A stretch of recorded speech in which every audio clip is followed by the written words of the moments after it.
এসেছে সত্য, ওয়াজাহাকাল বাতিল চলে গেছে মিথ্যে।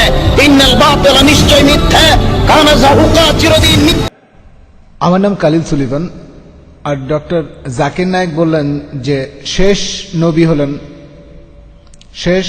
নবী হলেন নবী মোহাম্মদ।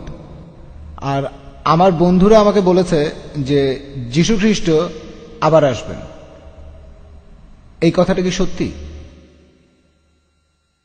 ভাই, আপনি প্রশ্ন করলেন যে মোহাম্মদ সাল্লাল্লাহু আলাইহি সাল্লাম হলেন শেষ নবী, শেষ রাসূল, কিন্তু তার বন্ধু যীশু খ্রিস্ট আবার পৃথিবীতে আসবেন। এই কথাটা বাইবেলও বলা আছে, যীশু খ্রিস্ট আবার পৃথিবীতে আসবেন। কোরআনের বেশ কিছু আয়াতে এই কথা বলা হয়েছে, যেমন সূরা মাইদার 116 নম্বর আয়াতে বলা হয়েছে।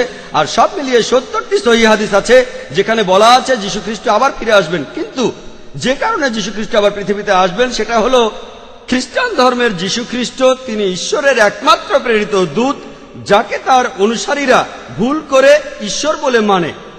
আর কোন নবী নেই যাকে তার অনুসারীরা ঈশ্বর বলে ভুল করেছে।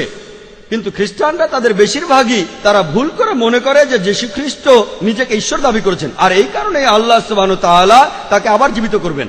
আর এ সম্পর্কে পবিত্র কোরআনে সূরা মাইদার 116 নম্বর আয়াতে উল্লেখ করা হয়েছে, সেই দিন আপনি সাক্ষী হবেন, হে আল্লাহ সুবহানাহু ওয়া তাআলা, আমি তাদের উপাসনা করতে বলিনি, আমাকে আমি বলেছি আবুদুল্লাহ, আল্লাহকে মানো, রাব্বি ওয়া রাব্বুকুম, আমার প্রভু তোমাদের প্রভু। তাই দ্বিতীয়বার পৃথিবীতে এসে যিশু সাক্ষ্য দেবেন যে আমি আমাকে উপাসনা করতে বলিনি, আমি তোমাদের বলেছি এক ঈশ্বরের উপাসনা করতে। তাহলে দ্বিতীয়বার যিশু নতুন কোনো আইন আনবেন না, তিনি আসবেন হযরত মুহাম্মদ সাল্লাল্লাহু আলাইহি সাল্লামের উম্মত হিসেবে।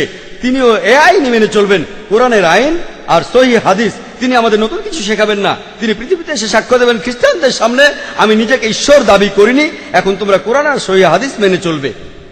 আপনি বললেন যে শেষ নবী হলেন নবী মোহাম্মদ, আর তারপর যিশু আবার হ্যাঁ ঠিক, দ্বিতীয়বার তিনি নতুন নির্দেশ আনবেন না।